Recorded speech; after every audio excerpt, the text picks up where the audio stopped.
Hey guys, and welcome to my channel. In this video, I'm going to give you guys something to think about. Ultimately, this channel is called Reflection and Progression.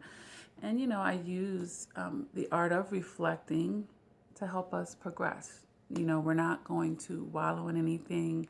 We're not going to get swallowed on anything. But, in order for us to progress, there's some things that we really have to let sink into our minds, all right? So I'm going to give you something to think about here in this video, all right? Before I do that, going to light a little sage up in here. I mentioned this in my How to Spiritually Cleanse Yourself video. I talk about my fondness to sage and, how I do believe it does help clear my mind anyway. So, here we go. Have a good talk here. Clearing the energy around us. All right. All right, so let's get to the point of this video, guys. What I want you to understand is you can't really receive in life what you don't respect. Okay? You can't really receive in life what you don't respect. Now, some of you are really going to have to think about that. And think about how it applies to you. So, on this channel, I talk a lot about love relationships. All right. So with that being said, can you receive love if you don't respect it? Now, we already know that the narcissist doesn't receive love. They don't. We try to give it to them, right? We try over and over, and it's rejected. They don't respect it, and therefore they're not receiving it. But now let's take a look at the survivor aspect or angle. Did you respect love while you were in that toxic relationship? When we ultimately think about what love is and what it encompasses, did you respect it? Now, love, of course, it extends outside of trying to love someone else. Love also is about loving ourselves too, first and foremost. So, oftentimes, I gotta just say this, 100% of the time, yes, it gotta be. You guys, and me included, okay, when I was in that relationship with a narcissist, when I was in that toxic relationship, my self-love was not where it needed to be. I wasn't respecting love. If I'm not loving myself, I'm already automatically not respecting love. And therefore, I wasn't receiving it either. So if you think about your interactions and the times in your life where you weren't receiving love, was it because you weren't respecting love? Were you also not respecting love at that time in your life?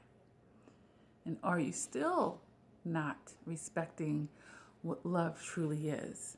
And is that one of your roadblocks that's keeping you from being able to get and receive and have the love that you deserve?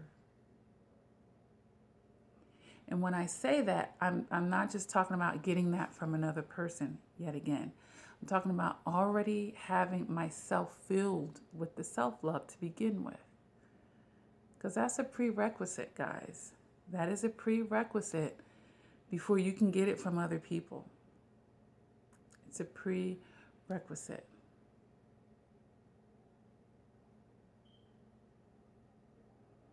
Okay? And you can really just think about this on the smallest level. Even a baby being born loves itself because it's going to cry and demand that its needs be met. It's going to put itself first. That's what babies do. So you can even think, even when we were born, we're wired to stand up for ourselves. We're wired to let our needs be known. We're wired to express ourselves. We're wired to care about ourselves, to do what we have to do to get our needs met. It's just our experiences, typically in our childhood, that will promote us to continue to do that or discourage us from continuing along those paths. Okay? So if there's something in life that you want that you don't have, one of those major factors could possibly be because you don't respect what that is, and therefore you don't have it.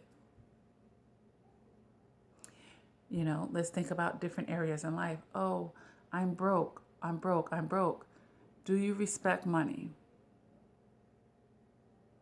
Do you lead your life in a way that actually shows respect towards money?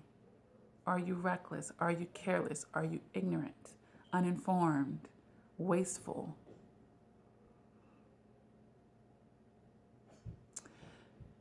Therefore, not respecting money. You see what I'm saying? So we can't receive things that we don't respect. And it really, you can just look at it in so many areas of our lives. All right. So just something for survivors to think about, and helping us to open and expand our minds to different thoughts and concepts.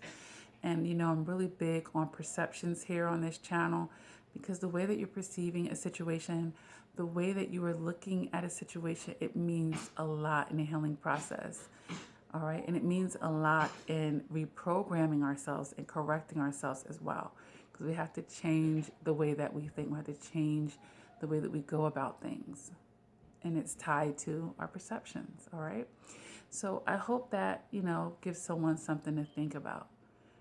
All right. And if you find that you aren't respecting the things that you want to have in your life, what is it about your behaviors and thoughts and actions, need to change to get in alignment? All right. All right. And I have a lot of videos here to help you find out what will help you get into alignment. All right. So if this video resonates with you, go ahead and hit the like button. If you haven't done so yet, please feel free to subscribe to my channel. Over 500 videos here to help you guys understand psychology, right? Help you understand narcissistic abuse, help you understand relationships, especially the one with yourself, help you with your shadow work, all right? Help you increase your emotional maturity, and etc., etc., etc. Watch the videos, take what you can, share them with other people, spread this information. They don't teach it in school. A lot of people are book smart, and then they have the worst relationships. Their personal life is in shambles constantly. So the emotional maturity needs to be equally important, if not more, honestly. Because that's all we have every day is relationships with people, places, and things. All right. I run a support group over on Facebook for those that are survivors of narcissistic abuse. Please feel free to check out that link below the description of all of my videos. Inbox me. Let me know that you are a survivor. All right. If you are interested, I do one-on-one coaching, private coaching to help you with your specific situation. All right. I highly recommend coaching for all survivors. I do this over the phone, through voice calls, FaceTime, Skypes. I have email coaching, and I have a limited amount but texting or mobile support is available as well. All right. I want to also tell you guys about my Patreon. It's a great way to get access to me and save some money along the way through a monthly membership. Different tiers come with different perks and advantages. Go check it out and see what could work for you. But at a pledge of minimally $24.99 a month, you can get 3 coaching sessions with me per year. get the first one as soon as you sign up. So for those of you definitely who just want to support the channel, or who want to get coaching with me and maybe had a lot of financial abuse with the narcissist, Patreon is a good way to go about it. Okay? With that being said, guys, like I said, I hope that this message gives someone something to think about. You cannot receive what you don't respect, all right? So think about how that can apply in your life, and hopefully, that can help something come full circle, for someone. All right, so keep doing the work, guys. Until next time, please take care.